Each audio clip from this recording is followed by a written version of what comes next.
Hello बच्चों, welcome back to pilot. आज हम पढ़ने वाले हैं हेरिडिटी इवोल्यूशन चैप्टर को। ये है लेक्चर नंबर 1 आपका फर्स्ट चैप्टर क्लास 10 का। मेरा नाम है लक्ष्मण। आप सभी का स्वागत है फिर से एकदम फ्रेश और न्यू चैप्टर के अंदर हेरिडिटी इवोल्यूशन चैप्टर। इस चैप्टर का वेटेज जो है ना बच्चों, वो है 3 से 4 मार्क का।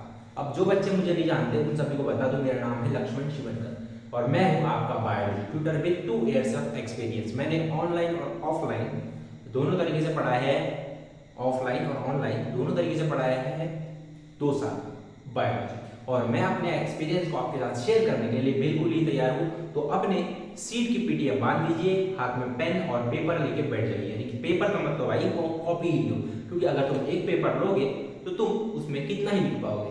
इसलिए अपनी कॉपी उठाओ, यानी कि अपनी कॉपी उठाओ और साथ में उठाओ पेन और रेडी हो जाओ नोट बनाने के लिए, क्योंकि सबसे बेस्ट नोट्स वही होते हैं, सबसे वर्ल्ड के सबसे बेस्ट नोट्स वही होते हैं जो आप अपने हाथ से प्रिपेयर करें। राइट, तो स्टार्ट करते हैं इस चैप्टर को बिना किसी देरी के पढ़ना। तो शुरू करते हैं। तो देखो, इस चैप्टर का नाम है हेरिडिटी इवोल्यूशन। ठीक है, इस चैप्टर का वेटेज भी मैंने आपको बता दिया 3 से 4 मार्क का है। तो इस चैप्टर के अंदर आपको पढ़ने हैं मेजरली 6 टॉपिक्स। ठीक है, चैप्टर स्टार्ट करने से पहले मैं आपको कुछ चीजें बता देता हूँ। नहीं, स्टार्टिंग शुरू कर देते पहले स्टार्ट कर देते, क्योंकि कुछ बच्चे हो जाएंगे बोर, सर बोलेंगे चपड़ चपड़ शुरू कर दिए है और हमको पढ़ाना छोड़ दिए। तो बच्चों, आपका टाइम वेस्ट ना करते हुए स्टार्ट करते हैं। तो सबसे पहले इस चैप्टर के अंदर हमको पढ़ना है सबसे पहला topic heredity and hereditary change. Right, हमको सबसे पहले यही टॉपिक पढ़ना है इस चैप्टर के अंदर। अब इस टॉपिक के अंदर हमको पढ़ना है 3 सब टॉपिक्स। कौन से हैं वो चलो बात करते हैं। पहला टॉपिक है बेसिक्स। बेसिक्स ये तो हमने ना पढ़ा कभी भाई, ये तो हमारे बुक में भी नहीं दिया है। सर पगला गया है, क्या पढ़ा रहा है हमको तो समझ में नहीं आ रहा है। आता न जाता चुनाव चलता, कहां से आ गया ये टीचर, कौन है ये टीचर। तो बच्चों डोंट वरी, हम आपको वही चीज पढ़ाएंगे जो आपके लिए रिलेवेंट होगी, आपके सिलेबस से रिलेवेंट होगी और आपके लिए उपयोगी होगी, जो आपके कॉन्सेप्ट को बिल्ड करेगी brick by brick, step by step. तो आपके कॉन्सेप्ट को बिल्ड करने के लिए ये चीज जो मैंने लिखा हो वो आपके लिए बहुत जरूरी है बच्चों, क्योंकि आप लोगों ने क्लास 8 और 9 में जो भी पढ़ा है वो सब कुछ भूल चुके हो कि नहीं भाई। राइट, भूल चुके हो ना।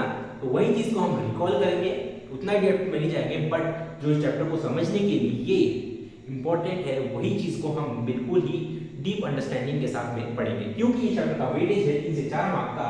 इसीलिए इस चैप्टर से कौन सा सवाल किस टॉपिक से आ जाए ये प्रिडिक्ट करना बहुत ही मुश्किल है। ठीक है, हर साल मैंने 10 साल के पूरा प्रीवियस पेपर्स को एनालाइज करके ये कंक्लूजन निकाला है कि हर साल इस चैप्टर में जो भी टॉपिक्स है उसमें से हर एक टॉपिक में से कुछ ना कुछ सवाल आते हैं, और बच्चे जिन टॉपिक्स को छोड़ते हैं उसी टॉपिक से कुछ सवाल आ जाते हैं। ठीक है, जैसे पिछले 4-5 साल में बच्चों ने स्पेशिएशन के ऊपर ध्यान नहीं दिया था और बोर्ड ने क्या किया था, उसी टॉपिक के ऊपर सवाल नहीं दिया था। फिर बच्चों ने क्या किया, उसको स्किप कर दिया और उनके 1 से 2 मार्क्स चले गए। तो ऐसा आपके साथ ना हो, इसलिए हम इस चैप्टर को बिल्कुल ही डिटेल में, यानी कि बिल्कुल 0 लेवल से हीरो लेवल तक जाएंगे और इस चैप्टर को बिल्कुल ही डिटेल और कॉन्सेप्ट क्रिस्टल क्लियर करके चलेंगे। ठीक है, तो सबसे पहले मैंने आपको बता दिया चैप्टर में पढ़ना है हेरिडिटी चेंज, उसके अंदर हमको पढ़ना है बेसिक, उसके बाद हमको पढ़ना है सेंट्रल डोग्मा। क्या पढ़ना है भाई, सेंट्रल डोग्मा। सेंट्रल डोग्मा को हम और एक नाम देते हैं, वो है प्रोटीन सिंथेसिस।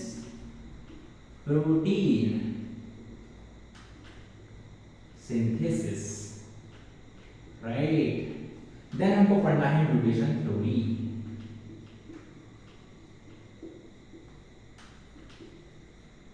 देन हमको नेक्स्ट टॉपिक पढ़ना है इवोल्यूशन। इवोल्यूशन के अंदर हमको पढ़ने हैं 2 मेन चीजें हैं, वो है इवोल्यूशन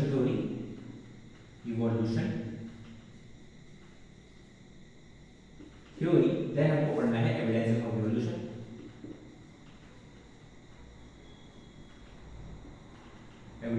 इवोल्यूशन।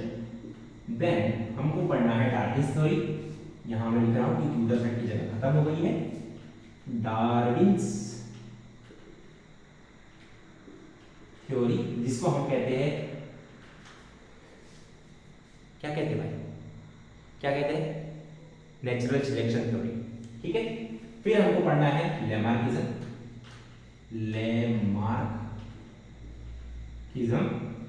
देन हमको पढ़ना है भाई, क्या पढ़ना है भाई, स्पेशिएशन, जो कि बच्चे छोड़ देते हैं और बच्चों को समझ में भी नहीं आता, स्पेशिएशन।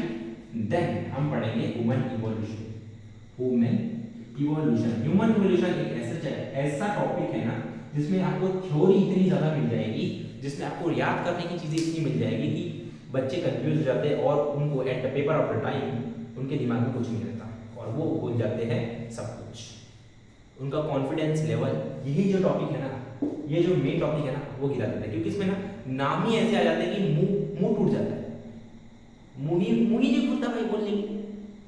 रामापैथिकस, ये नेदरथालास, अबे भाई ये नाम है क्या, नहीं ना।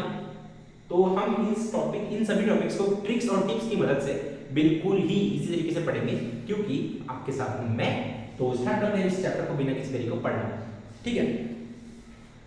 तो आज हम पढ़ेंगे इन 3 टॉपिक्स को बिल्कुल इजी तरीके से पढ़ेंगे और इन 3 टॉपिक्स को मास्टर करेंगे, क्योंकि फिर अगले लेक्चर में हम पढ़ेंगे ये इवोल्यूशन, देन थर्ड लेक्चर में हम पढ़ेंगे Darwin's theory, Lamarckism, speciation and last fourth lecture में पढ़ेंगे ह्यूमन इवोल्यूशन और सॉल्व करेंगे छोटे मोटे क्वेश्चंस, ठीक है। अब कुछ बच्चों को मैं बता दूं जो मेरे बारे में नहीं जानते हैं और हमारे वेबसाइट के बारे में नहीं जानते हैं। तो बच्चों आप सभी को हमारी वेबसाइट पर मिलेंगे पीडीएफ नोट्स, जो मैं आपको बोर्ड पर पढ़ाऊंगा, आपको उन्हीं चीज आपके वही नोट्स आपको हैंड रिटन फॉर्मेट में मिल जाएंगे, क्योंकि आई थिंक आपको ये सब चीजें क्लियरली विजिबल नहीं हो रही होगी, राइट। बट डोंट वरी, आपको तभी भी मेरे साथ नोट्स बनाने हैं, क्योंकि मैंने आपको पहले ही लेक्चर के स्टार्टिंग में ही बता दिया था, दुनिया के सबसे बेस्ट नोट्स वही होते हैं जो आप अपने हाथों से लिखते हो, ठीक है। तो बिना किसी तरीके स्टार्ट करते हैं चैप्टर को पढ़ना।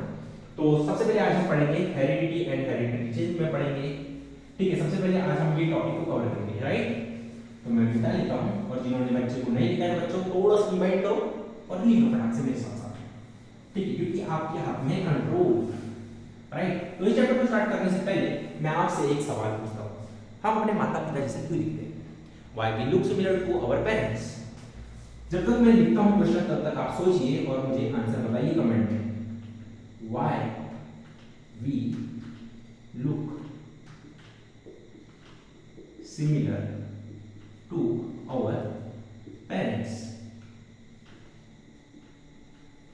अब मेरा क्वेश्चन लिखते हो चुका है, तो आई थिंक आप लोगों ने कमेंट में आंसर दे चुका होगा।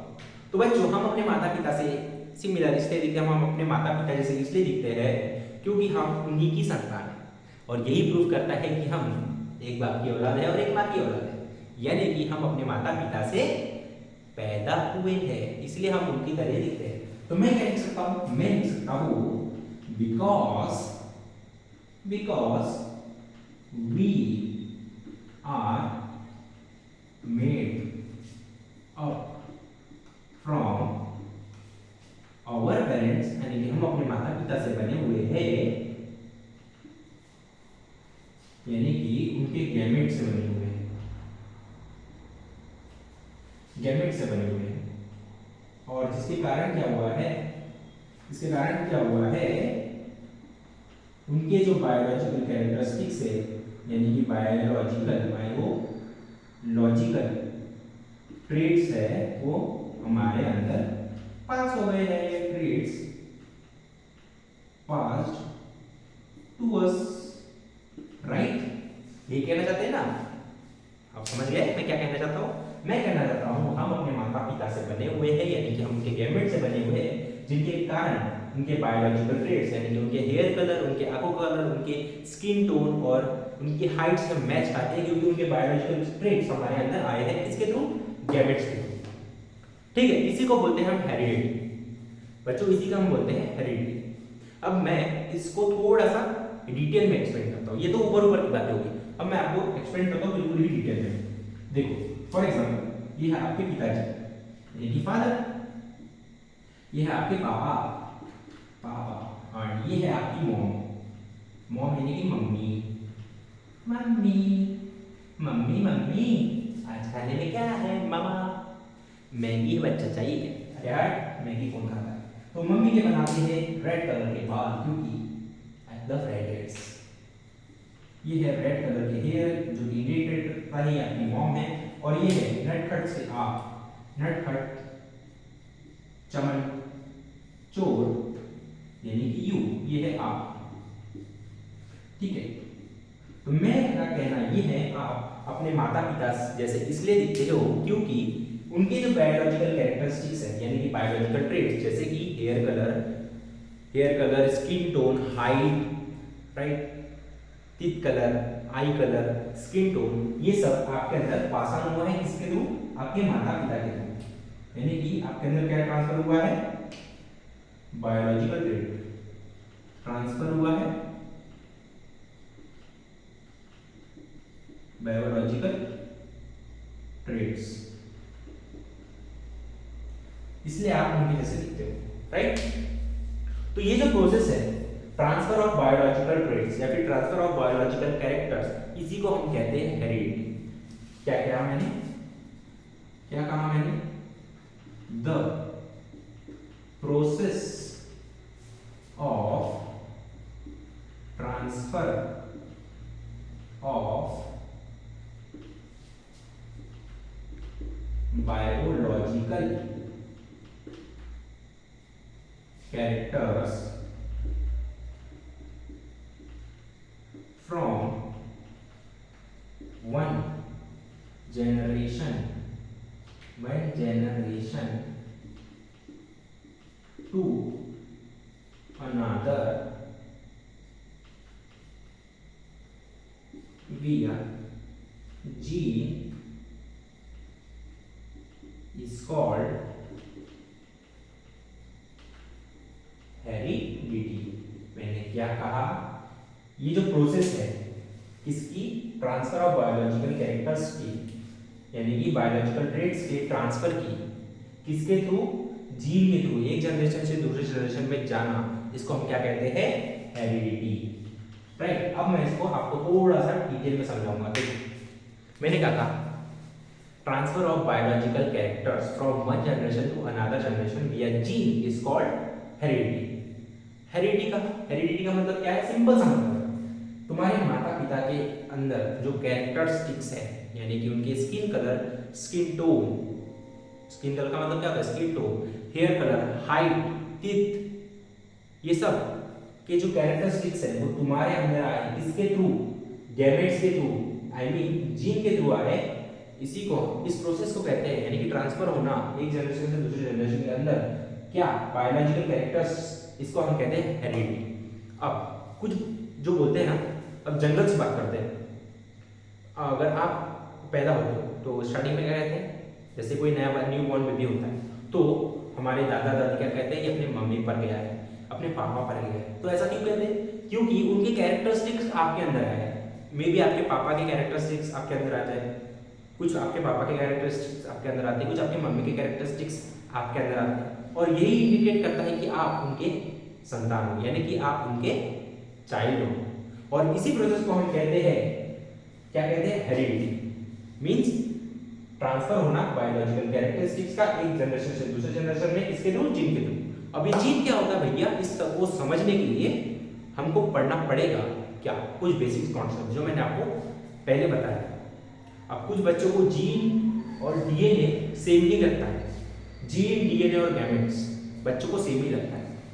और इसमें जब आप बड़े होते हो यानी कि 11th और 12th क्लास में जाते हो या फिर हायर स्टडीज करते हो, तब आपको होती है कंफ्यूजन। तो ऐसा ना हो इसलिए मैं आपको इन डिटेल लेके जाऊंगा। क्योंकि अब ये पढ़ना इंपॉर्टेंट क्यों है? क्योंकि आप 10th क्लास में हो, 10th क्लास से आप जाओगे 12th क्लास में, यानी कि 11th क्लास में जाओगे, और फिर आपको समझ में आएगा यार हमने तो पढ़ा था, हमारे टीचर ने हमको बताया था कि जीन, गैमेट और डीएनए सेम ही चीज होती है, एक ही चीज होती है। बच्चे ये मिसकंसेप्शन पाल लेते हैं, ठीक है। तो इस ये मिसकंसेप्शन आप ना पालो क्योंकि आप मेरे स्टूडेंट हो, इसलिए मैं आपको इन सभी में डिफरेंस बताऊंगा और आपको लेके जाऊंगा बिल्कुल बेसिक्स, ठीक है। तो आई थिंक आपको हेरिडिटी समझ ली होगी, ठीक है। तो आप लिख लीजिए, लिख लो भाई फटाक से, लिख लिया या फिर स्क्रीनशॉट मारो, लिख लिया ना। अब देखो हेरिडिटी जो है, हेरिडिटी हम पढ़ते हैं अंडर जेनेटिक्स। हेरिडिटी जो है वो हम पढ़ते हैं, वी स्टडी हेरिडिटी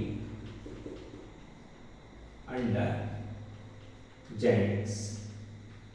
जेनेटिक्स, ये जो जेनेटिक्स है ये क्या है, एक ब्रांच है साइंस की। जेनेटिक्स क्या है, जेनेटिक्स जो है, जेनेटिक्स जो है वो ब्रांच है साइंस की। जेनेटिक्स जो है वो ब्रांच है साइंस की, जिसके अंदर हम जीन और हेरिडिटी पढ़ते हैं। और जो ये जीन और हेरिडिटी है वो रिलेटिव टर्म है, थोड़े से रिलेटिव है, यानी कि एक दूसरे के ऊपर डिपेंड करते हैं। और जो फादर है जेनेटिक्स के, ये जो ब्रांच है जेनेटिक्स किसकी, साइंस की जो ब्रांच है जेनेटिक्स, उसके फादर जो है, फादर ऑफ जेनेटिक्स, यहाँ पर मैं हैशटैग देके लिखा हूँ भाई, इसको ध्यान में रखना, क्योंकि ये आपको फिल इन द ब्लैंक्स में पूछेगा who is the father of genetics. Father, father की स्पेलिंग बताओ भाई को पहले। आज तुम ये क्लियर ही कर दो कि फादर की स्पेलिंग होती है। फादर, फादर ऑफ जेनेटिक्स कौन है, कौन है भाई, जॉन ग्रेगर मेंडल। क्या नाम है, Gregor John Mendel. Gregor John Mendel साहब है अपने जेनेटिक्स ब्रांच के फादर, जिन्होंने इस जेनेटिक्स ब्रांच की इजाद की थी, यानी कि इन्वेंशन किया था, इस जेनेटिक्स ब्रांच को फाइंड आउट किया था। किसने किया था, जॉन ग्रेगर मेंडल साहब ने, जिनकी बदौलत हम ये सब चीजें पढ़ पा रहे हैं और हम इस हेरिडिटी एवोल्यूशन को पढ़ रहे हैं। किनके थ्रू, इन सर के, ठीक है। इनको रिस्पेक्ट दो भाई, गालियां तो वैसे देते ही हम लोग, सभी को गालियां देते हैं, राइट। तो इनकी बदौलत हम ये हेरिडिटी एवोल्यूशन चैप्टर को पढ़ पा रहे हैं और इन्हीं के कारण साइंस ने इतनी ज्यादा तरक्की कर ली है, ठीक है। तो आई थिंक आप सभी को समझ गया होगा हेरिडिटी क्या होता है। नहीं भी समझोगे तो मैं वापस से बता देता हूँ। हेरिडिटी सिंपल सी चीज है, transfer of biological characters from one generation to another generation, यानी कि तुम्हारे माता और पिता के कैरेक्टर्स तुम में आना, ये जो प्रोसेस है तुम्हारे माता पिता के बायोलॉजिकल कैरेक्टर्स के ट्रांसफर होना तुम्हारे अंदर, इसी प्रोसेस को कहते हैं हेरिडिटी, राइट। आई थिंक आप सबको समझ में आ गया होगा, तो आप इसको फटाक से लिख लीजिए। तब तक मैं पानी पी लेता हूँ, थोड़ा सा पानी पी लेते हैं, तो तुम भी पियो। जल ही जीवन है, क्या है बच्चा पार्टी, जल ही जीवन है। आई थिंक आप सभी ने ये लिख लिया होगा। तो बढ़ते हैं नेक्स्ट टॉपिक के ऊपर, यानी कि जीन के ऊपर। अब हम थोड़ा सा जीन को समझ लेते हैं, ये जीन किस खेत की मूली है, क्योंकि यहाँ पर क्लियरली लिखा हुआ है बायोलॉजिकल कैरेक्टर्स का ट्रांसफर होना एक जनरेशन से दूसरे जनरेशन, यानी कि एक जनरेशन यानी कि तुम्हारी फर्स्ट जनरेशन माता और पिता से तुम्हारे अंदर, यानी कि एक जनरेशन यानी कि तुम जो कि हो अनदर जनरेशन यानी कि नेक्स्ट जनरेशन। फर्स्ट जनरेशन से सेकंड जनरेशन में बायोलॉजिकल ट्रांसफर का कैरेक्टरिस्टिक्स का ट्रांसफर होना किसके थ्रू, जीन के थ्रू, इसको कहते हैं हेरिडिटी। तो हेरिडिटी को समझने से पहले हमको पढ़ना पड़ेगा जीन, और जीन को पढ़ने से पहले पड़ेगा हमको क्या क्या पढ़ना पड़ेगा भाई, हमको पढ़ना पड़ेगा डीएनए और आरएनए की क्या होता है, यानी कि हमको सबसे पहले स्टडी करना होगा, डीएनए को समझना पड़ेगा, फिर हम समझ पाएंगे कि जीन क्या होता है, ठीक है। तो उसको मैं मिटा रहा हूँ, आई थिंक आप सभी को समझ में आ गया होगा। तो अब बात करते हैं कॉन्सेप्ट्स के बारे में, यानी कि बेसिक कॉन्सेप्ट्स के बारे में। इसको मैं रफ कर रहा हूँ, अब इसमें मैं कोई कट बट नहीं लगाने वाला, क्योंकि एडिटर को पैसे दे देंगे, मेरी हिम्मत नहीं। वैसे तो हमारे पास एक टीम है पूरी, और पूरी बैठ जाती है हमारी टीम आपके लिए एकदम फ्रेश और अच्छा खासा कंटेंट प्रिपेयर करने के लिए। अब कुछ बच्चे हो गए, सर आपके पास इतनी बड़ी टीम है, तो आप ये व्हाइट बोर्ड पर क्यों पढ़ा रहे हो मार्कर लेके, और इतनी वीडियो की डल क्वालिटी क्यों है? क्योंकि बच्चा पार्टी इसलिए है क्योंकि मैं ये रिकॉर्ड कर रहा हूँ अपने घर से, यानी कि अपने क्लासरूम से, यानी कि अपने घर से, जहां से मेरे पास अभी अवेलेबल नहीं है, माइक भी अवेलेबल नहीं है और कैमरा भी अवेलेबल नहीं है, इसलिए मैं अपने फोन के कैमरे से आपको रिकॉर्ड करके पढ़ा रहा हूँ। क्योंकि मेरा मानना है जान जाए पर बच्चे की स्टडी ना जाए, ठीक है। तो अब बात करते हैं बेसिक कॉन्सेप्ट्स के ऊपर, some basic concepts, some basic concepts to understand gene को अंडरस्टैंड करने के लिए हमको ये पढ़ना होगा कुछ बेसिक कॉन्सेप्ट्स। तो हमारी बॉडी किससे बनती है, मैं आपसे पूछता हूँ, हमारी बॉडी किससे बनती है? तो मेजॉरिटी ऑफ बच्चे क्या बोलेंगे, सर से ऐसे, किससे बनती है सर? सेल से। सेल कैसे दिखता है? कुछ इस तरीके से दिखता है, कुछ अंडे जैसा दिखता है।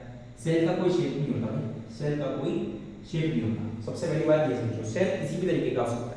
सेल रेक्टेंगुलर भी हो सकता है, स्क्वायर शेप भी हो सकता है, सर्कल भी हो सकता है, बॉटल के शेप का भी हो सकता है, इस शेप का भी हो सकता है, मार्कर के शेप का भी हो सकता है। तो सेल का शेप डिफाइंड नहीं होता, वो किसी भी शेप का हो सकता है। बट हम बुक और मॉड्यूल्स में या फिर अपने टेक्स्ट बुक में जो शेप देखते हैं वो मेजॉरिटी होता है, क्योंकि इससे हमको पढ़ने में आसानी होती है। ठीक है, तो देखो सेल के अंदर होता है न्यूक्लियस, और न्यूक्लियस के बाहर होता है साइटोप्लाज्म। साइटोप्लाज्म ये क्या है? ये लिपिड सा स्ट्रक्चर होता है, इसको बोलते हैं साइटोप्लाज्म। फिर साइटोप्लाज्म के अंदर होता है न्यूक्लियस। न्यूक्लियस, न्यूक्लियस के अंदर होता है, क्या होता है न्यूक्लियस के अंदर? क्या होता है? न्यूक्लिक एसिड भरा हुआ होता है। न्यूक्लिक एसिड भरा हुआ होता है। क्या होता है? Nucleic acid. सेल के अंदर होता है न्यूक्लिक एसिड, जिसको हम कहते हैं जेनेटिक्स। राइट, ये न्यूक्लिक एसिड है वही हमारे जेनेटिक्स, यानी कि हमारे जीन। अब देखो न्यूक्लिक एसिड जो होता है वो दो तरीके का होता है। पहला होता है आपका डीएनए, और सेकंड होता है आपका आरएनए। ठीक है, ये जो डीएनए और आरएनए है वो बहुत सारे न्यूक्लियोटाइड से बना हुआ होता है, made up of many nucleotides. अब ये न्यूक्लियोटाइड्स क्या होते हैं? न्यूक्लियोटाइड्स एक छोटे से सेगमेंट होते हैं। न्यूक्लियोटाइड एक छोटा सेगमेंट होता है जो आपके डीएनए और आरएनए यानी कि न्यूक्लिक एसिड को बनाता है, यानी कि आपकी जीन को बनाता है। उसके अंदर इतनी क्षमता होती है कि वो आपके स्किन टोन, आपके हेयर कलर, आपके आई कलर की जो इंफॉर्मेशन है वो कैसा दिखना चाहिए वो सब अपने अंदर डाटा स्टोर करता है। किसके अंदर? न्यूक्लियोटाइड्स के अंदर। ठीक है, बहुत सारे न्यूक्लियोटाइड्स मिलके आपका एक क्या बनाते हैं? डीएनए का सेगमेंट बनाते हैं। फॉर एग्जांपल अगर आपको क्या बनानी है? इमारत बनानी है। फॉर एग्जांपल आपको एक बिल्डिंग बनानी है, तो आप क्या यूज करोगे? ईटा यानी कि ब्रिक यूज करोगे। तो वैसे ही अगर हमको बहुत डीएनए और आरएनए यानी कि न्यूक्लिक एसिड बनाना है तो हमारे पास होना चाहिए न्यूक्लियोटाइड्स, जिसकी मदद से हम बना पाएंगे डीएनए और आरएनए यानी कि न्यूक्लिक एसिड बना पाएंगे। तो न्यूक्लिक एसिड जो है कि न्यूक्लियोटाइड जो है वो तीन चीजों में मिलकर बनता है बच्चों। किन किन चीजों में मिलकर बनता है? तीन चीजों में मिलकर बनता है। तो देखो पहला ये तीन चीजों में मिलकर बनता है, वो कौन सी चीजें होती है? पहली होती है आपकी nitrogenous base. Nitrogenous base. Then आपका होता है फॉस्फेट। देन आपका होता है पेंटोज शुगर। Pentose sugar. इन तीन चीजों से मिलकर बनता है आपका एक न्यूक्लियोटाइड, और बहुत सारे न्यूक्लियोटाइड मिलकर बनाते हैं आपका न्यूक्लिक एसिड। अब ये न्यूक्लियो नाइट्रोजनस बेस, सॉरी जो आपका नाइट्रोजनस बेस होता है वो दो तरीके का होता है। कौन से हैं वो? पहला है प्यूरिन्स। पहला आपका प्यूरिन्स एंड सेकंड है आपका पायरेट। स्पेलिंग थोड़ी सी गलत हो सकती है but don't worry, pirate medians. ठीक है, ये दो तरीके के आपके अंदर पाए जाते हैं क्या? Nitrogenous base.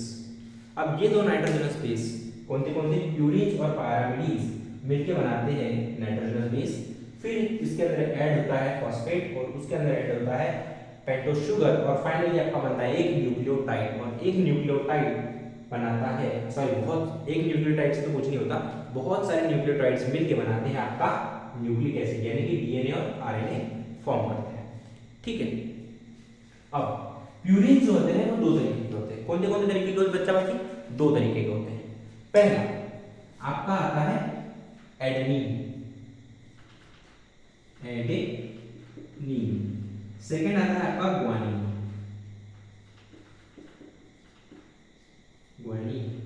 एंड इसको हम इंडिकेट करते हैं ए से, एंड इसको हम इंडिकेट करते हैं जी से। ठीक है, अब बात करते हैं पायरामिडीन्स। पायरामिडीन्स तीन तरीके के होते हैं। पहला है साइटोसिन, साइटोसिन जिसको हम इंडिकेट करते हैं सी से। सेकंड होता है थायमीन, थायमीन इसको हम इंडिकेट करते हैं टी से।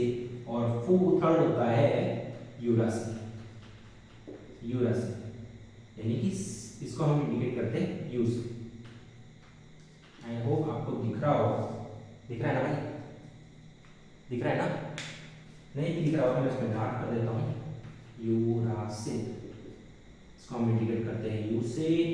ये है थायमीन हो गया,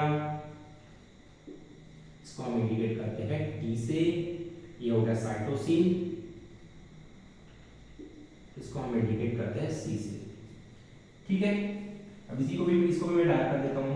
प्यूरिन में हम दो तरीके के होते हैं, एडेनिन इसको हम इंडिकेट करते हैं ए से, और होता है सेकंड वन इज ग्वानिन जिसको हम इंडिकेट करते हैं जी से। ठीक है, तो ये टोटल 5 तरीके के नाइट्रोजनस बेस होते हैं जिसके अंदर फॉस्फेट और पेंटोस शुगर मिलके बनती है एक न्यूक्लियोटाइड, और बहुत सारे न्यूक्लियोटाइड मिलके बनाते हैं हमारे न्यूक्लिक एसिड यानी कि आरएनए और डीएनए। अब देखो, एडेनिन, ग्वानिन, साइटोसिन, थायमीन और यूरासिल ये कॉम्प्लीमेंट्री बेस पेयर फॉर्म करते हैं, यानी कि एक दूसरे के कॉम्प्लीमेंट्री होते हैं। फॉर एग्जांपल, अगर एडेनिन है, यहाँ पर मैं थोड़ा सा जूम जाऊँ, आई थिंक आपको दिख रहा हो, यहाँ पर एडेनिन है तो उसके साथ में लगेगा, क्या लगेगा? AT यानी कि थायमीन। ठीक है, फिर अगर आपका ग्वानिन है, ग्वानिन तो उसके साथ लगेगा आपका साइटोसिन, राइट। एडेनिन के साथ लगता है थायमीन, ग्वानिन के साथ में लगता है साइटोसिन। ठीक है, अब ये तो हो गया डीएनए की बात। अब फिर सर बच गया यूरासिल। सर यूरासिल किसके साथ में लगता है?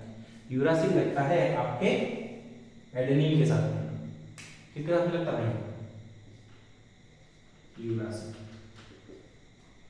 एक सेकेंड यार, यूरासिल किसके साथ में लगता है? आपके एडेनिन के साथ में। अब जो यूरासिल है वो आपको मिलता है किसके अंदर? आरएनए के अंदर, और जो थायमीन है वो मिलता है आपके डीएनए के अंदर, राइट। अब थोड़ा सा बच्चों कंफ्यूज हो रहे होंगे, मुझे पता है, बट डोंट वरी, मैं आपको अच्छे से समझाता हूँ। एक न्यूक्लियोटाइड दिखता कैसे? ये हो गया आपका, क्या होगा? फॉस्फेट बनाते हैं। सबसे पहले हमारे बनाते हैं फॉस्फेट, फॉस्फेट इसको मैं इंडिकेट करता हूँ पी से। ठीक है, पी से ये होगा आपका फॉस्फेट, और शुगर को इंडिकेट करता हूँ एस। ठीक है, आपकी अंडरस्टैंडिंग है। ये फॉस्फेट होगा, इसके साथ में जुड़ता है पेंटोस शुगर। पेंटोस शुगर क्या जुड़ता है? Pentose sugar. ये कुछ इस तरीके से बनाते हैं। ठीक है, ये हो गया आपका शुगर, पेंटोस शुगर, और इसके साथ में जुड़ता है आपका एक नाइट्रोजनस बेस, यानी कि एडेनिन जोड़ सकते हो, ग्वानिन जोड़ सकते हो, साइटोसिन जोड़ सकते हो, थायमीन जोड़ सकते हो। तो मैं जोड़ता हूँ यहाँ पर एक, क्या जोड़ते हैं भाई? एडेनिन जोड़ लेते हैं, एडेनिन जोड़ लेते हैं, एडेनिन। तो ये बन गया आपका एक न्यूक्लियोटाइड। क्या बन गया आपका? न्यूक्लियोटाइड। ठीक है, ये बन गया आपका एक न्यूक्लियोटाइड, और ऐसे बहुत सारे न्यूक्लियोटाइड्स मिलकर बनाते हैं आपका डीएनए या फिर आरएनए। ठीक है, अगर न्यूक्लियोटाइड में थायमीन है तो वो बनाएगा क्या? डीएनए, और न्यूक्लियोटाइड में अगर यूरासिल है तो वो बनाएगा आरएनए, राइट। अगर थायमीन है तो वो बनाएगा डीएनए, और अगर यूरासिल है तो वो बनाएगा आरएनए। यहाँ पर मैं लिख देता हूँ, यहाँ पर मैं कहाँ लिखते हैं? यहाँ लिखते हैं। यहाँ पर मैं हैशटैग करके लिख देता हूँ, अगर यूरासिल है, अगर यूरासिल प्रेजेंट है, यूरासिल प्रेजेंट है तो वो बनाएगा आरएनए। कहाँ होगा? आपको आरएनए मिलेगा। और थायमीन कहाँ मिलेगा? थायमीन आपको मिलेगा डीएनए। ठीक है, ये बहुत इंपॉर्टेंट चीज है जो आपको समझनी है, राइट। आई थिंक आपको समझ में आ गया होगा कि मैं क्या समझा रहा था। अब कुछ बच्चे होंगे जो कंफ्यूज हो रहे होंगे, और कुछ बच्चों को समझ में भी आ रहा होगा। भाई हम अपना कॉन्सेप्ट बिल्ड कर रहे हैं, तो थोड़ा सा पेशेंस रखो और बातों को समझो। ठीक है, मैंने क्या कहा, हम जीन को अंडरस्टैंड करने के लिए सबसे पहले पढ़ेंगे सेल, क्योंकि हमारा जो बेसिक यूनिट है, हमारी बॉडी का जो यूनिट है, जो हमारी बॉडी जो है जिस चीज़ से बनती है वो होती है हमारी सेल। ठीक है, जिसके अंदर होता है साइटोप्लाज्म, फिर उसके अंदर होता है न्यूक्लियस, और न्यूक्लियस के अंदर होता है न्यूक्लिक एसिड। जो कि न्यूक्लिक एसिड क्या करता है, तुम्हारे अंदर किस तरीके के कलर आएंगे, किस तरीके के हेयर कलर होगा, किस तरीके की तुम्हारी हाइट होगी, किस तरीके से तुम्हारे आई का कलर होगा, ये सब किसके अंदर इंफॉर्मेशन आती है, इसके अंदर इंफॉर्मेशन होती है, वो होती है न्यूक्लिक एसिड के अंदर। ठीक है, जो कि बनता है बहुत सारे न्यूक्लियोटाइड से, और न्यूक्लियोटाइड बनता है तीन चीजों से, नाइट्रोजनस बेस, फॉस्फेट और पेंटोस शुगर से। ठीक है, नाइट्रोजनस बेस दो तरीके का होता है, प्यूरिन्स और पायरामिडिन्स। प्यूरिन्स जो होते हैं वो दो तरीके के होते हैं, एडेनिन और ग्वानिन। पायरामिडिन्स होते हैं वो तीन तरीके के होते हैं, साइटोसिन, थायमिन और यूरासिल। ठीक है, अब डीएनए जो है वो बनता है एडेनिन और थायमिन के जोड़ से, एडेनिन और थायमिन के जोड़ से। ठीक है, और जो आरएनए है वो बनता है किसके थ्रू, एडेनिन और यूरासिल। राइट, अब कुछ बच्चे होंगे सर ये न्यूक्लिक एसिड हमको कुछ समझ में नहीं आ रहा, तो अब मेरी बात को ध्यान से सुनिए। यहाँ पर मैं तुमको डायग्रामेटिकली फॉर्म में बनाता हूँ। ये है तुम्हारे पापा, ये है पापा, पापा मेरे पापा, और ये है आपकी मॉम, मम्मी, और ये हो आप, ये हो आप यानी कि यू। राइट, अब आपके पापा के अंदर से आता है क्या, स्पर्म। ठीक है, जो कि एक सेल होता है, और आपके मम्मी के अंदर से आता है ओवम यानी कि एग। ठीक है, फिर ये दोनों फर्टिलाइज होते हैं, ये दोनों आके फ्यूज होते हैं, क्या होते हैं, फ्यूज होते हैं, और फिर बनाते हैं जाइगोट। क्या बनाते हैं, जाइगोट। जाइगोट से क्या होता है, आप बनते हैं, क्या होते हैं, आप बनते हैं, यू। क्या होता है, आप बनते हो। यहाँ पर मैं आपकी पिक्चर बना देता हूँ लिखने से। ठीक है, क्या बनते हो, आप बन जाते हो। तो हमारी बेसिक यूनिट क्या थी, सेल। जैसे कि मैंने तुमको बताया, तुम्हारे पापा के अंदर से एक सेल आया जिसके अंदर तुम्हारे पापा के कैरेक्टरिस्टिक्स स्टोर थे। किसके अंदर स्टोर थे, स्पर्म के अंदर स्टोर थे। ठीक है, फिर तुम्हारे मम्मी के अंदर से एक सेल आया जिसको हम कहते हैं ओवम, जिसके अंदर क्या थे, तुम्हारी मम्मी के कैरेक्टरिस्टिक्स स्टोर थे। अब फिर क्या हुआ, उन दोनों का फ्यूजन हुआ, और फ्यूजन होने की क्या वजह से क्या हुआ, तुम दोनों के माता पिता के कैरेक्टरिस्टिक्स एक सेल के अंदर आ गए, और उससे बना जाइगोट। जाइगोट एक बड़ा सा सेल होता है, एक सेल होता है, ये भी एक सेल ही होता है जो कि एन होता है यानी कि हैप्लॉइड होता है। ठीक है, दोनों के सेल जो हुए वो फ्यूज हुए और एक सेल बना जिसके अंदर तुम्हारे माता के कैरेक्टरिस्टिक्स यानी कि तुम्हारी मम्मी के कैरेक्टरिस्टिक्स और तुम्हारे पापा के कैरेक्टरिस्टिक्स फ्यूज हुए, और फिर उनमें से जो डोमिनेंट, जो जिनमें से जो सबसे ताकतवर कैरेक्टरिस्टिक्स थी वो तुम्हारे अंदर। राइट, तो ये जो हुई, जो प्रोसेस हुई यानी कि स्पर्म और ओवम, स्पर्म और ओवम को हम कहते हैं गैमेट्स। ये क्या है, गैमेट्स। क्या है बच्चों, ये गैमेट्स। गैमेट्स के अंदर होते हैं जीन्स। जीन्स क्या करते हैं, तुम्हारे अंदर किस तरीके के कलर आएंगे, तुम्हारे मम्मी पापा के जो कैरेक्टरिस्टिक्स है वो स्टोर होते हैं गैमेट्स, और गैमेट्स के अंदर होते हैं जीन्स जो कि क्या करते हैं, स्टोर करते हैं तुम्हारे मम्मी पापा के कैरेक्टरिस्टिक्स, और फिर उन गैमेट्स के थ्रू तुम्हारे अंदर आए वही जीन्स जो तुम्हारे माता पिता के अंदर थे, और फिर वो जीन्स पास ऑन हुई तुम्हारे अंदर, जिसको हम कहते हैं हेरिडिटी। राइट, अब आई थिंक तुम्हारे अंदर कोई कंफ्यूजन नहीं होगा। राइट, तो ये सब तो बात होती रहेगी। अब हमने सेल को इसलिए पढ़ा क्योंकि ये जो गैमेट्स हैं वो बनते हैं न्यूक्लिक एसिड के कारण। इसके कारण बनते हैं न्यूक्लिक एसिड के कारण। राइट, अब हम गैमेट्स को अगर बहुत डीपली पढ़ने जाएंगे तो हमको ये पढ़ने को मिलता है, बट हम उतना अंदर नहीं जाएंगे क्योंकि तुम्हारे सिलेबस में उतना अंदर नहीं जाना है। ठीक है, तो देखो न्यूक्लिक एसिड जो है वो क्या करता है, तुम्हारे माता पिता के कैरेक्टरिस्टिक्स को स्टोर करता है, यानी कि तुम्हारे कैरेक्टरिस्टिक्स जो होंगे वो स्टोर करता है। तुम्हारी बॉडी के अंदर किस तरीके से कौन सा ऑर्गन बनेगा, तुम्हारे अंदर हार्ट होगा क्या नहीं, तुम्हारे अंदर लीवर होगा क्या नहीं, तुम्हारे अंदर फेफड़े होंगे क्या नहीं, ये सब कौन डिसाइड करता है, तुम्हारे माता पिता के गैमेट्स यानी कि जीन डिसाइड करेंगे कि तुम कैसे बनोगे, राइट। तुम्हारे अंदर कौन सा ऑर्गन होगा, कौन सा ऑर्गन नहीं होगा, ये सब तुम्हारा किसके थ्रू आता है, जीन के थ्रू आता है, क्योंकि उसके अंदर एक मेमोरी होती है जो स्टोर करती है इंफॉर्मेशन इन सब चीज़ों की। तो आप इन सबको लिख लो, फिर मैं आपको और डिटेल से समझाता हूँ, बहुत अच्छे तरीके से समझाऊंगा, टेंशन मत लो। मुझे पता है कुछ बच्चे कंफ्यूज हो सकते हैं, कंफ्यूज हो सकते हैं इस चीज़ में, क्योंकि ये जो है ना वो थोड़ी सी एडवांस चीज़ होगी मेरे हिसाब से, राइट। हो गई है ना, लिखो भाई लिखो, मैं थोड़ा सा हट जाऊँ, हट जाते हैं।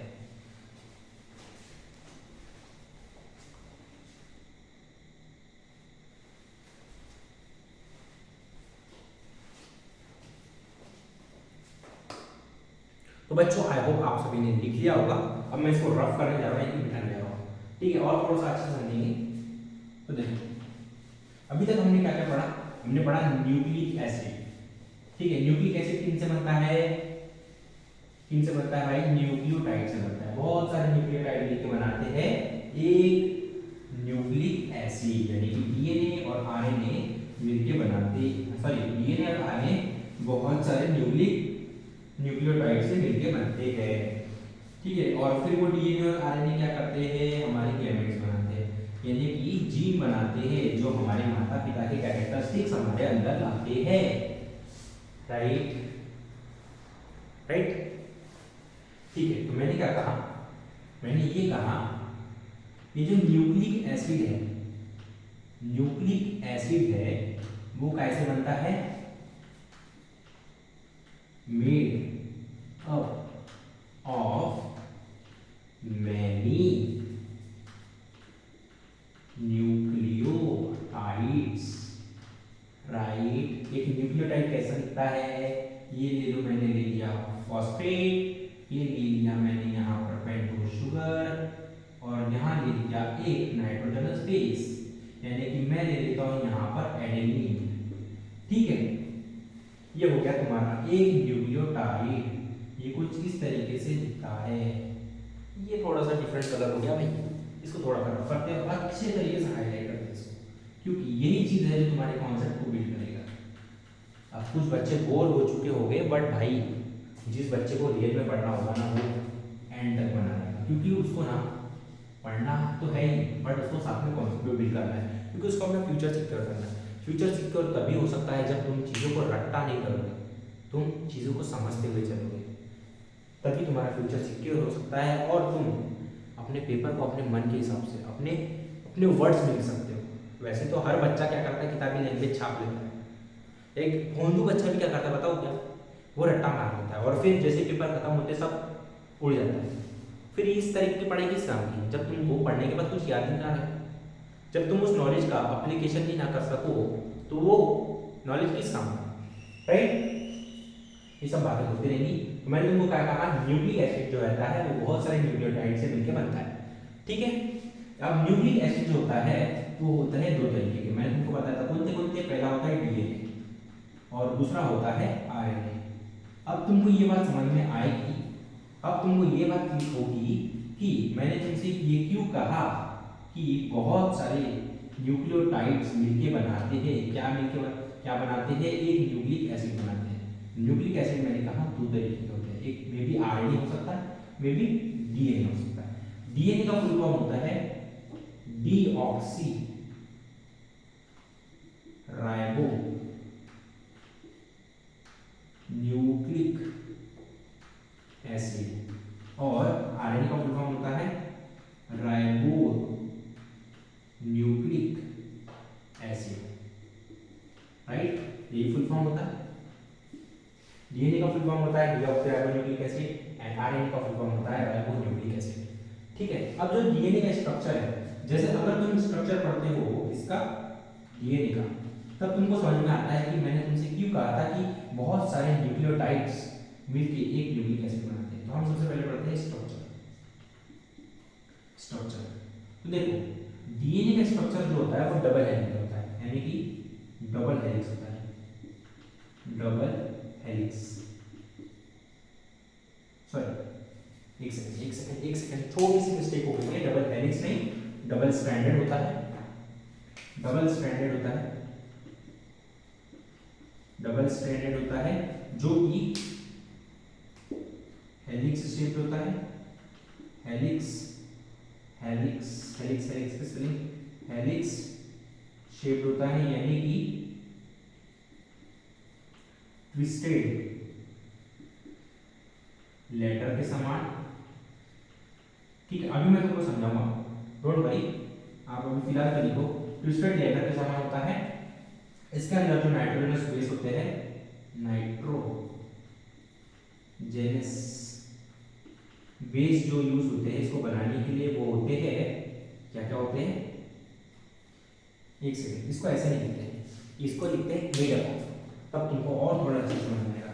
ये किन किन चीजों से मिलकर बना हुआ होता है, ये मेड अप होता है। ये किन किन चीजों से मिलकर बना हुआ होता है, मेड अप ऑफ, पहला किन किन चीजों से मिलकर बना हुआ होता है, पहला हम लेते हैं, हमने तुमको बताया था न्यूक्लिक एसिड किन किन चीजों से मिलकर बना होता है बेटा, तीन चीजों से। सॉरी, न्यूक्लिक एसिड किन किन चीजों से मिलकर बना होता है, पहला तो सर बहुत सारे न्यूक्लियोटाइड्स, और एक न्यूक्लियोटाइड किन किन चीजों से बनता है, फॉस्फेट, शुगर और नाइट्रोजनस बेस। तो पहला हम लेते हैं nitrogenous base, nitrogenous base. Nitrogenous base, इनमें इस डीएनए को बनाने के लिए कौन सी यूज होंगे, बच्चा हो गए ए एडेनिन, गुआनिन, साइटोसिन, और होगा थाइमिन। ठीक है, एडेनिन जो होगा वो पेयर बनाएगा किसके साथ में, थाइमिन के साथ में, और गुआनिन जो पेयर बनाएगा वो बनाएगा साइटोसिन के साथ में। ये कॉम्प्लीमेंट्री होता है बेटा, ये कॉम्प्लीमेंट्री होता है। ठीक है, ये हर बार ऐसे ही पेयर बनाएंगे। ए एडेनिन जो होगा वो थाइमिन के साथ में बनाएगा, और गुआनिन जो है वो साइटोसिन के साथ में क्या बनाएगा, पेयर बनाएगा। ठीक है, अब सेकंड क्या यूज होगा, फॉस्फेट, एंड थर्ड इसमें यूज होगा पेंटोज शुगर। अब ऐसे बहुत सारे यूनिट्स मिलके, यानी कि बहुत सारे न्यूक्लियोटाइड्स मिलके क्या बनाएंगे, तुम्हारा डीएनए बनाएंगे। अब जो डीएनए है वो किस तरीके से दिखता है मैं तुमको इधर शो करता हूँ। ठीक है, उसके बाद में हम आरएनए को भी पढ़ेंगे। सबसे पहले हम डीएनए को समझ लेंगे तो हमको आरएनए पढ़ना बहुत इजी हो जाएगा। ठीक है, तो जो तुम्हारा डीएनए है, वो कुछ इस तरीके से दिखता है, यानी कि ऐसा दिखता है, राइट। तुम्हारा डीएनए जो है वो कुछ इस तरीके से दिखता है। अब मैंने तुमको कहा था डबल स्ट्रैंडेड। डबल स्ट्रैंडेड का मतलब क्या है, ये हो गई तुम्हारी पहली स्ट्रैंड, ये हो गई तुम्हारी फर्स्ट स्ट्रैंड, एंड ये हो गई आपकी तुम्हारी सेकेंड स्ट्रैंड। ठीक है, इसलिए मैंने तुमको क्या कहा, डीएनए जो है वो डबल स्ट्रैंडेड है, राइट। प्रूव हो गई बेटा बात। ठीक है, अब मैंने तुमको सेकंड बात कर कही, ये हेलिक्स शेप है। हेलिक्स शेप मतलब ये ट्विस्टेड लेडर के समान। ये तुम्हारी हो गई सीढ़ी, ये क्या हो गई, सीढ़ी, लेडर। अगर मैं इस लेडर को क्या करूं, ट्विस्ट कर दूं। अब मैं तुमको इसको कैसे समझा सकता हूं, फॉर एग्जांपल ये एक पेज है, समझो ये तुम्हारी सीढ़ी है, ऐसी दिख रही है भाई, ये सीढ़ी है। अगर मैं इसको ट्विस्ट करता हूं, तो ये ऐसी बन जाती है, राइट। तो ये जो ट्विस्टेड शेप है, बढ़िया भाई हटा इसको, ये जो अगर इसको मैं ट्विस्ट करता हूँ ये बन जाता है हेलिक्स शेप। ये क्या बन जाता है, हेलिक्स शेप, यानी कि ट्विस्टेड लेटर समझ में जाता है, इसलिए हम इसको डीएनए को क्या कहते हैं, ये हेलिक्स शेप है, राइट। तो अभी तक हमने क्या चीज प्रूव की, डीएनए जो है वो डबल स्ट्रैंड है, पहला स्ट्रैंड ये हो गया, सेकंड स्ट्रैंड हो गया। ठीक है, ट्विस्टेड लेटर के समान ये एक लेटर है, अगर मैं इसको क्या करता हूँ, ट्विस्ट कर देता हूँ, यानी कि मोड़ देता हूँ, तो ये जो है वो ऐसा बन जाता है, यानी कि हेलिक्स शेप बन जाता है, हेलिक्स शेप का हो जाता है। ठीक है, हेलिक्स शेप बन जाता है। अब बात करते हैं मेटअप ऑफ किन किन चीजों से बना हुआ है, तीन चीजों से, नाइट्रोजन बेस, फॉस्फेट और पेंटोज शुगर से। अब इसको समझने के लिए मैं ये जो तुम्हारा डीएनए जो है, इसको हेलिक्स शेप जो है, इसको मैं थोड़ा सा खोलता हूँ जिससे कि तुमको अंडरस्टैंडिंग अच्छे से होगी। अब देखो, ये है तुम्हारा पेंटोज शुगर, ये है तुम्हारा क्या, ये है तुम्हारा पेंटोज शुगर, ये हो गया फॉस्फेट, ये हो गया शुगर, और ये हो गया तुम्हारा पहला नाइट्रोजनस बेस यानी कि एडेनिन। अब इसके साथ ऐसा ही एक न्यूक्लियोटाइड, ये हो गया एक न्यूक्लियोटाइड, वन न्यूक्लियोटाइड, ठीक, ये हो गया एक न्यूक्लियोटाइड। अब यहाँ पर मैं बनाता हूँ दूसरा न्यूक्लियोटाइड, ये हो गया तुम्हारा दूसरा न्यूक्लियोटाइड।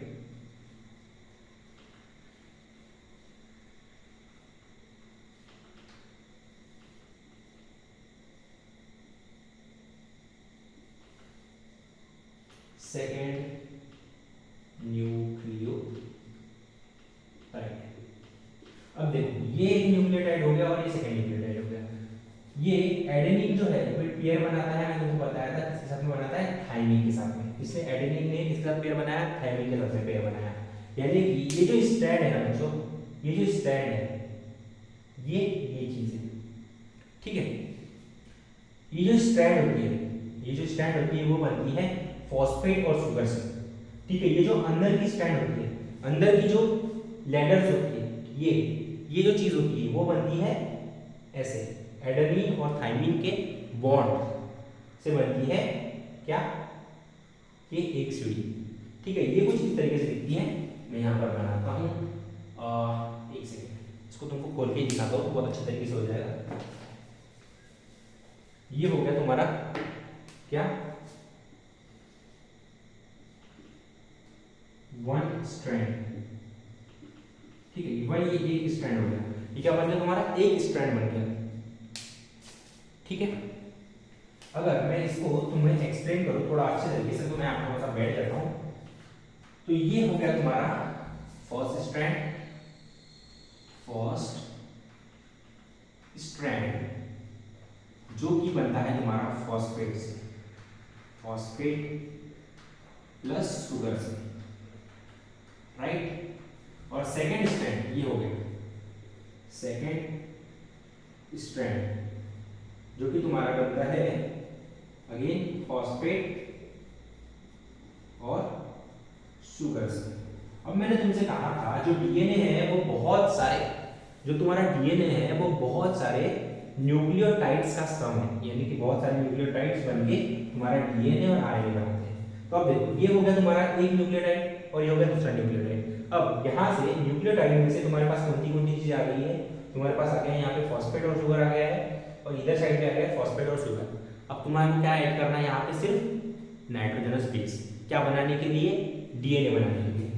तो एक साइड में ऐड करता हूँ, क्या ऐड करता हूँ, यहाँ पर ऐड करता हूँ एडेनिन, ठीक है। यहाँ मैंने जोड़ दिया तुम्हारा नाइट्रोजनस बेस, और दूसरी साइड मैं ज्वाइन करता हूँ मेरे इसमें ब्लैक मार्कर, दूसरी साइड में ज्वाइन करता हूँ तुम्हारा थाइमिन। तो ये क्या बन गया तुम्हारा डीएनए का पहला लेडर, यानी कि फर्स्ट स्ट्रैंड बन गया। अब मैं दूसरी स्ट्रैंड बनाता हूँ, यहाँ पर मैं लेता हूँ एक अनदर ग्रुप, यहाँ पर मैं लेता हूँ गुआनिन और यहाँ पर मैं ले लेता हूँ साइटोसिन। अब ये दोनों के बीच में बॉन्ड बनेगा और फिर नेक्स्ट स्ट्रैंड बन जाएगी। फिर मैं यहाँ पर अनदर रिपीट करता हूँ, यहाँ पर मैं लेता हूँ सी और यहाँ पर मैं लेता हूँ जी, ठीक है। तो यहाँ पे थर्ड लेटर बन गई, यहाँ पर मैं ले लेता हूँ टी और यहाँ पर ले लेता हूँ क्या लेता हूँ ए, तो ये बन गया आपकी फोर्थ स्ट्रैंड। ऐसे करते करते बहुत बड़ी लेटर बन जाती है, और ये जो डीएनए होता है ना बच्चों, ये बहुत बड़ा होता है, अराउंड तुम 1 मिलियन ऐसा बोला जाता है, मुझे उतना अच्छे से डाटा मालूम नहीं है, बट अगर तुम अर्थ को एक डीएनए, एक सेल के अंदर इतना सारा डीएनए भरा हुआ होता है कि तुम अर्थ के 1 मिलियन राउंड लगा सकते हो, यानी कि वो एक 1 मिलियन बार एक डीएनए को अच्छे से खोलोगे, तुम उसको रोप की तरह लपेट सकते हो 1 मिलियन बार अर्थ। तो इतना बड़ा होता है तुम्हारा डीएनए, एक सेल के अंदर भरा हुआ होता है। तो तुम सोचो तुम्हारी बॉडी के अंदर कितना सारा डीएनए होगा, ठीक है। मुझे एग्जैक्टली डाटा नहीं मालूम, बट अगर तुम सर्च करोगे कि डीएनए कितना बड़ा होता है तो बहुत बड़ा होता है एक सेल के अंदर, ठीक है। तो कुछ इस तरीके से तुम्हारा डीएनए दिखता है, ठीक है। अगर इसमें मैं थोड़ा सा चेंज कर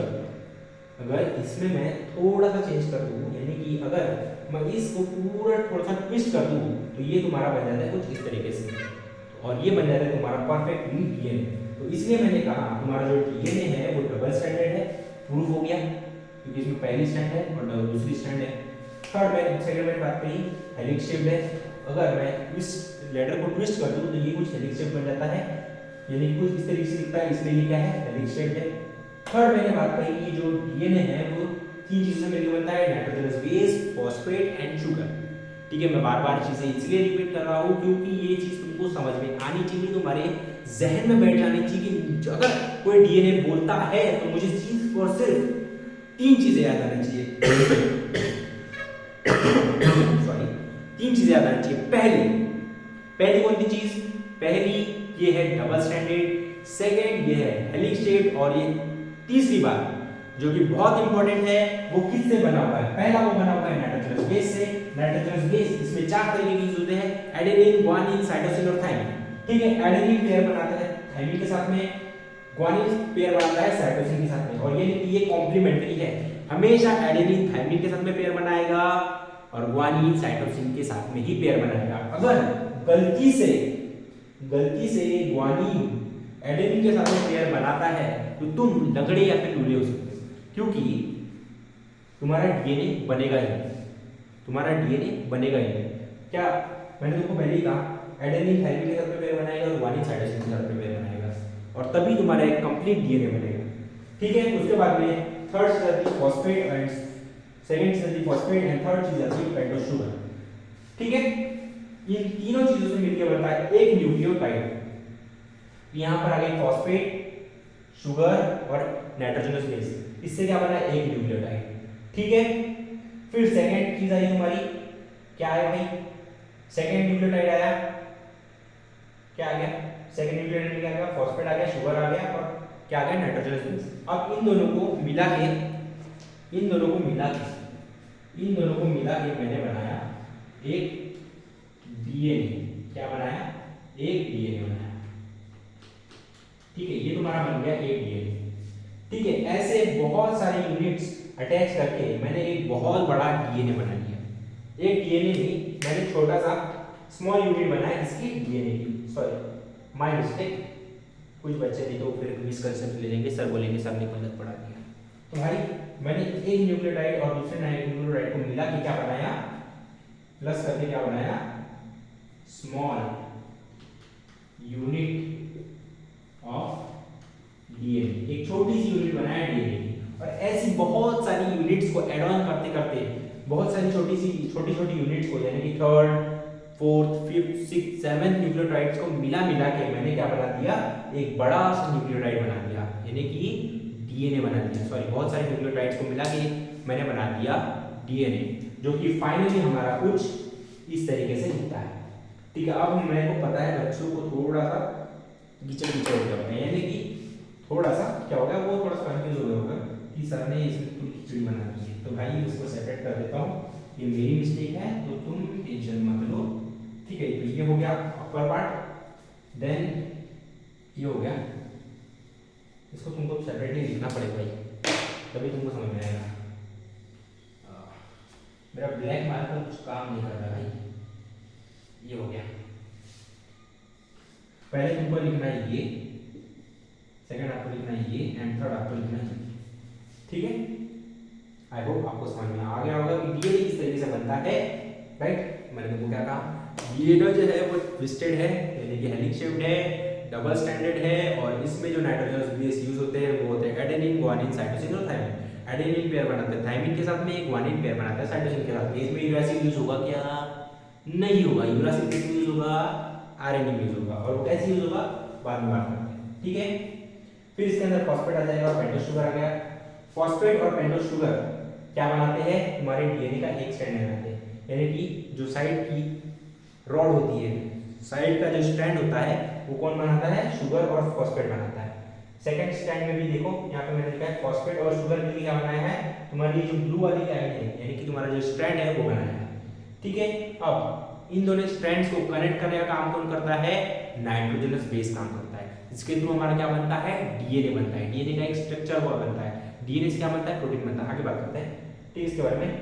एडेनिन और थाइमिन कनेक्ट करते हैं एक दूसरे से, और एक छोटी सी स्मॉल यूनिट बनती है। अब देखो ध्यान से देखना, मैं थोड़ा सा तुमको अच्छी तरह से समझाऊंगा।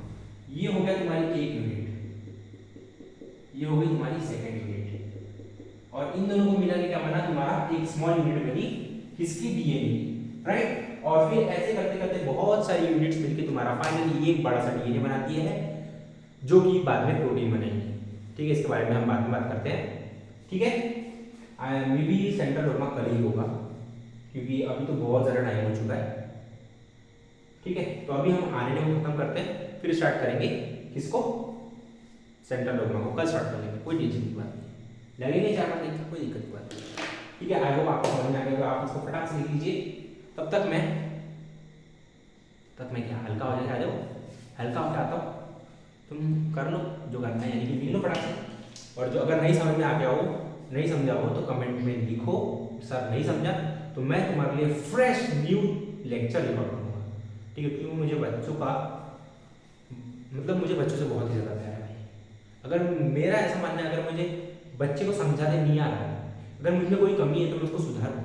मैं बच्चे को 10 बार वो चीज़ समझाऊँ कि उसके जहन में, उसके दिमाग में वो चीज़ बैठ जाए। अगर कोई बच्चे को रात में आधी नींद में भी उठाएगा तो वो बच्चा फटाफट आंसर दे सके।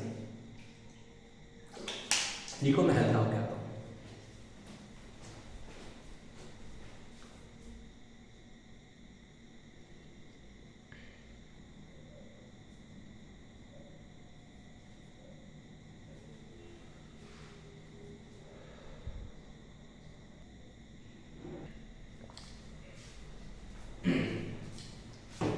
तो बच्चों आई होप आप सभी ने लिख लिया होगा। मैंने थोड़ा सा नोटिस किया कि इस साइड का थोड़ा भाग नहीं दिख रहा, तो मैंने शायद मेरे को थोड़ा सा शिफ्ट कर लिया है। आप इस साइड का भी अभी देख सकते हो और क्लियरली विजिबल हो चुका है आपको बोर्ड अच्छी तरीके से। अगर आपको थोड़ा बहुत दिखने में तकलीफ हो, आपको ये थोड़ा सा मैगी टाइप दिख रहा हो, उलझा हुआ नूडल्स की तरह दिख रहा हो, तो भाई टेंशन मत लो, तुम सभी के लिए पीडीएफ नोट्स अवेलेबल है।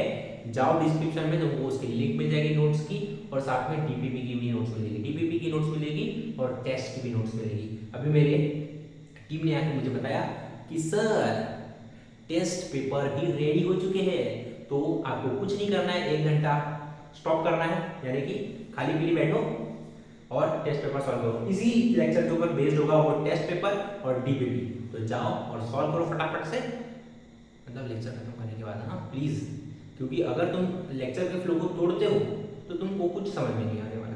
ठीक है, तो मैं इसको मिटा रहा हूँ। आई होप आप सबको समझ में आ गया। अब बात करते हैं हम इसकी राइबोन्यूक्लिक एसिड की। ठीक है,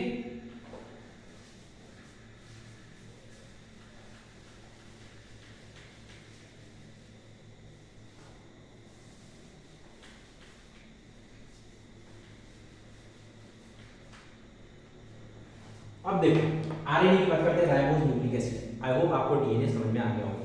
अब देखो राइबोज न्यूक्लिक एसिड जो है वो जो होता है वो सिंगल स्ट्रैंड होता है।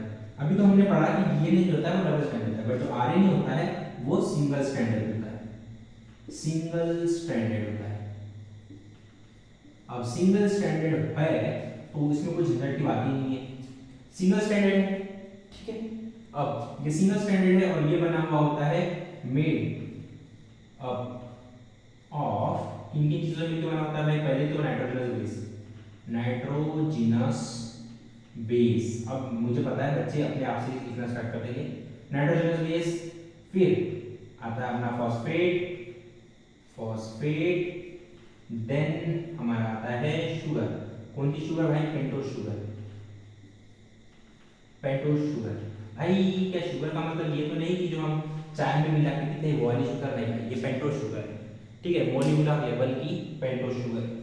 ठीक है, नाइट्रोजनस बेस कौन सी यूज होते हैं? इसमें यूज होते हैं हमारा एडेनिन यूज होगा, ग्वानिन यूज होगा, साइटोसिन यूज होगा। इसमें थायमिन यूज होगा। क्या क्या इसमें मैं थायमिन लिख दूं? क्या इसमें मैं थायमिन लिख दूं? नहीं, थायमिन किसमें यूज होता है? किसमें यूज होता है? डीएनए में। और आरएनए में क्या यूज होता है? यूरासिल। क्या यूज होता है? यूरासिल। ठीक है, अब इनके पेयर्स के बारे में बात कर लेते हैं। एडेनिन जो है वो बनाता है पेयर यूरासिल के साथ में, और ग्वानिन बनाता है किसके साथ में? साइटोसिन के साथ में। ये भी बनाते हैं कॉम्प्लीमेंट्री पेयर्स, कॉम्प्लीमेंट्री पेयर्स। अब कुछ बच्चे होंगे जो थोड़ा बहुत कंफ्यूज होंगे कि सर एडेनिन में कौन सा यूज होगा और सॉरी डीएनए में कौन सा यूज होगा और आरएनए में कौन सा यूज होगा। जब मैं पढ़ता था ना मेरे को तो इसमें बहुत प्रॉब्लम होती थी, मुझे समझ में ही नहीं आता था कि साला डीएनए में क्या यूज हो रहा है, क्या डीएनए में थाइमिन यूज होगा या यूरासिल यूज होगा, या फिर आरएनए में यूरासिल यूज होगा या फिर थाइमिन यूज होगा। मैं इसमें बहुत कंफ्यूज रहता था, तो आपको ये कंफ्यूजन ना हो इसलिए मैं यहाँ पर एक स्टार मार्क लगा के लिख देता हूँ, यहाँ पर एक स्टार मार्क लगा के हैशटैग लगा के लिख देता हूँ कि डीएनए में जो है, डीएनए में जो है उसमें एडेनिन के साथ में लगता है थाइमिन, ठीक है, और आरएनए जो है उसमें एडेनिन के साथ में लगता है यूरासिल, यानी कि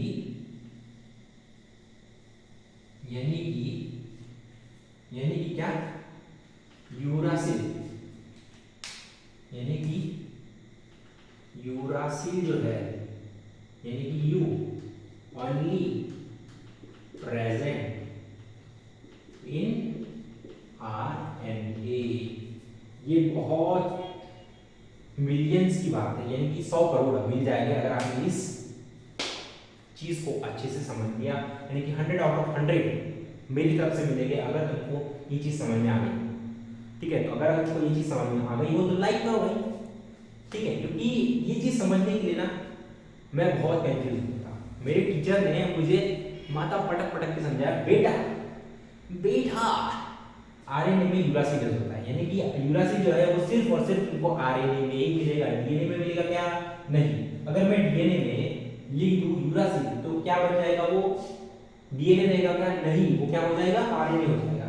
अब जो आरएनए का जो स्ट्रक्चर होता है वो कुछ इस तरीके से दिखता है, यहाँ पर मैं बना देता हूँ, ये कुछ इस तरीके से होता है, सिंगल स्ट्रैंडेड होता है, ये सिंगल स्ट्रैंड होगी, ये तुम्हारी हो गई सिंगल स्ट्रैंड, ठीक है, जो कि बनी होती है, किसकी बनी होती है, इसकी बनी होती है फॉस्फेट।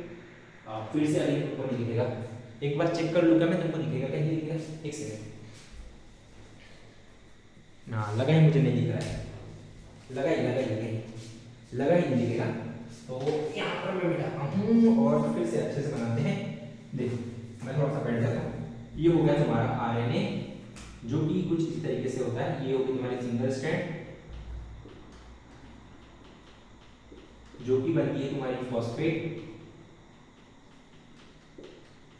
और शुगर से, राइट, जो कि तुम्हारी सिंगल स्ट्रैंड जो कि तुम्हारी बनती है फॉस्फेट और शुगर से। अब मेरा पास को सिर्फ एक ही काम बच गया है कि इसमें मुझे ऐड करना है क्या, नाइट्रोजनस बेस, तो ये हो गया तुम्हारा एडेनिन, ग्वानिन, साइटोसिन और थाइमिन लिखूं क्या, थाइमिन लिखूं, यस थाइमिन लिख सकते हैं, ये हो गया एडेनिन, ग्वानिन, साइटोसिन और थाइमिन। तो एडेनिन बनाएगा पेयर किसके साथ में, यूरासिल के साथ में, ग्वानिन बनाएगा पेयर साइटोसिन के साथ में, यूरासिल पेयर बनाएगा, सॉरी साइटोसिन बनाएगा पेयर किसके साथ में, ग्वानिन के साथ में, और थाइमिन पेयर बनाएगा किसके साथ में, एडेनिन के साथ में, राइट। आई होप अब आपको कोई कंफ्यूजन नहीं होगी कि क्या मैं आपसे ये क्वेश्चन पूछ सकता हूँ कि आरएनए में थाइमिन प्रेजेंट होता है, तो आपका आंसर होगा यस सर, आरएनए में थाइमिन प्रेजेंट होता है, देखो प्रेजेंट है, और उसने पेयर किसके साथ में बनाया है, एडेनिन के साथ में। क्या आरएनए में यूरासिल प्रेजेंट है, यस सर, उसने पेयर किसके साथ में बनाया है, एडेनिन के साथ में। क्या डीएनए में यूरासिल प्रेजेंट हो सकता है, नहीं सर, वो किस में प्रेजेंट होगा, ओनली इन आरएनए। यहाँ पर मैंने बड़े बड़े अक्षरों में लिख दिया है uracil only present in RNA. क्या आरएनए में थाइमिन प्रेजेंट होगा, यस सर, आरएनए में थाइमिन प्रेजेंट होगा, वो पेयर किसके साथ में बनाएगा, एडेनिन के साथ में, और यूरासिल पेयर बनाएगा किसके साथ में, एडेनिन के साथ में। यानी कि मैं ये लिख सकता हूँ एडेनिन जो है वो आरएनए के अंदर यूरासिल और थाइमिन के साथ में, दोनों के साथ में पेयर बना सकता है, ठीक है, एडेनिन और थाइमिन दोनों के साथ में, सॉरी यूरासिल और थाइमिन के साथ में, दोनों के साथ में एडेनिन पेयर बना सकता है, किसके अंदर, राइबोन्यूक्लिक एसिड के अंदर, यानी कि आरएनए के अंदर पेयर बना सकता है। क्या एडेनिन जो है वो यूरासिल और थाइमिन के साथ में पेयर बना सकता है, किसके अंदर, आरएनए के अंदर। क्या यूरासिल एडेनिन के साथ में पेयर बना सकता है डीएनए के अंदर, नहीं, बिल्कुल ही बिग नो, ठीक है। तो आप इसको लिख लो, इतना ही था हमारा आरएनए और डिटेलली हम एक्सप्लेन करते हैं। सबसे पहले क्योंकि मुझे बोर्ड रफ करना होगा इसलिए तुम इसको फटाक से लिख लो भाई।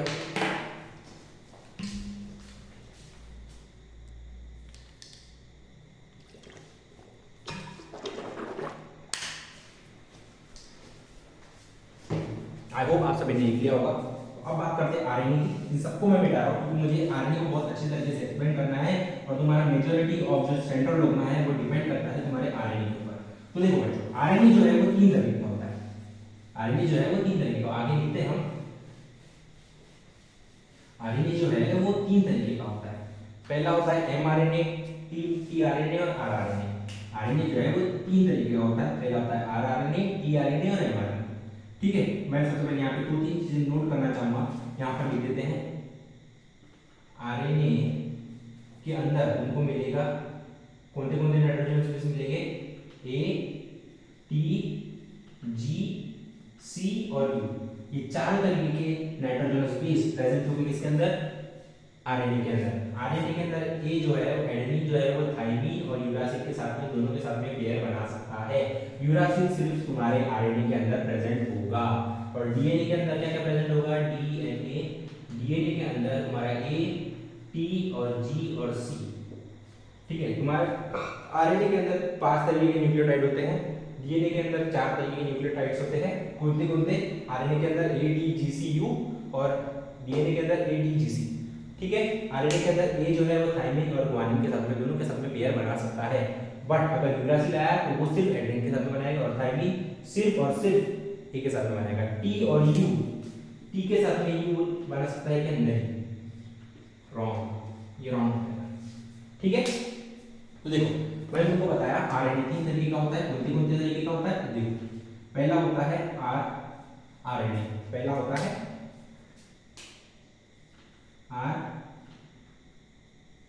आरएनए, सेकंड होता है mRNA and third one is tRNA.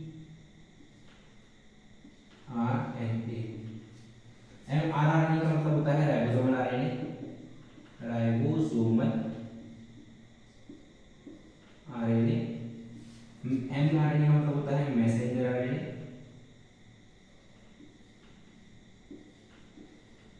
And third one is tRNA, transfer RNA. ये 3 तरीके के आरएनए होते हैं तुम्हारी बॉडी के अंदर प्रेजेंट, जो कि हमको सेंट्रल डोग्मा के अंदर पढ़ने हैं। ठीक है, तो क्या बताओ अगर मैं इसको लेक्चर को कंटिन्यू करूँ या स्टॉप करूँ, क्योंकि अभी 1 घंटे का अराउंड हो चुका है लेक्चर को। तो यही लेक्चर को एंड करते हैं और नेक्स्ट लेक्चर में यानी कि लेक्चर नंबर 2 में हम आरआरएनए के 3 टाइप्स पढ़ेंगे। तीनों टाइप्स को अच्छे से डिटेल में डिस्कस करेंगे और रिवाइज करेंगे इस चैप्टर को, इस लेक्चर को, लेक्चर नंबर 1 को तो फिर से रिवाइज करेंगे थोड़ा बहुत, यानी कि उस जो लेक्चर होगा लेक्चर नंबर 2 उसमें मैं तुमको रिवाइज करवाऊंगा चैप्टर को फर्स्टली। फिर आरएनए के मतलब आरएनए के तीनों टाइप्स को अच्छे से डिटेल में कवर करेंगे। उसके बाद में हम पढ़ेंगे सेंट्रल डोग्मा। सेंट्रल डोग्मा पढ़ने के बाद में हम पढ़ेंगे म्यूटेशन थ्योरी और फिर हम लेक्चर नंबर 3 में भी हो सकता है इवोल्यूशन को स्टार्ट करते हैं। ठीक है, तो स्टार्ट करते हैं, मतलब एंड करते हैं इस लेक्चर को। और इस लेक्चर के एंड होने के बाद तुम्हारे नोट्स और इस लेक्चर को पढ़ने के बाद में तुमको क्या करना है, तुमको करनी है 3 चीजें। पहली चीज तुमको क्या करना है, यानी कि लेक्चर हो गया है तुम्हारा, अब तुमको क्या करना है, रिवीजन करना है इस लेक्चर को, एक बार रिवाइज करना, फिर जाना है डीपीपी में। डीपीपी मिलेगी, तुमको उसको सॉल्व करना है। डीपीपी सॉल्व करने के बाद में, डीपीपी सॉल्व करने के तुरंत बाद तुमको कर देना है टेस्ट और फिर तुमको अपनी टेक्स्ट बुक रीड करनी है, टेक्स्ट बुक रीड करनी है, राइट। तुमको ये चीज करनी है। अभी तक मैंने तुम्हारी कॉपी का सिर्फ फर्स्ट पेज पढ़ा है, तुम्हारी कॉपी में जो फर्स्ट पेज है उसी को पढ़ा है। मे बी अगर मैं कहूँ कि वो फर्स्ट पेज भी आधा कंप्लीट नहीं हुआ है। क्यों कंप्लीट नहीं हुआ है, क्योंकि मैं तुमको इस तरीके से इतना डीप लेके आया हूँ ना कि बहुत सारे टीचर जो है इसको मिस कर देते हैं। और इसलिए मिस करते हैं क्योंकि उनको ऐसा लगता है कि 9th और 10th में, यानी कि 9th और 8th में बच्चे ने तो ये पढ़ चुका है तो उसके लिए ये वैल्यूएबल चीज़ नहीं होगी, इसको पढ़ा के उसका टाइम वेस्ट होगा, इसलिए वो ये चीज़ नहीं पढ़ाते। बट मैंने इसलिए ये चीज़ कवर करवाई है क्योंकि मुझे पता है ये तुम्हारे लिए बहुत इंपॉर्टेंट चीज़ है कि तुम्हारे कॉन्सेप्ट बिल्ड करने के लिए। ठीक है, तो जाओ रिवाइज करो। अगर तुमको नोट्स अच्छे से ना दिख रहे हो तो डिस्क्रिप्शन में पीडीएफ की नोट्स की पीडीएफ है, डाउनलोड कर लो, फट से लिख लो और मजे करो। ठीक है, तो मिलते हैं नेक्स्ट लेक्चर में, यानी कि lecture number 2 of hereditary evolution chapter को यही करते हैं, तब तक के लिए tata bye bye and okay. भाई लेक्चर को ऑफ कर दे भाई।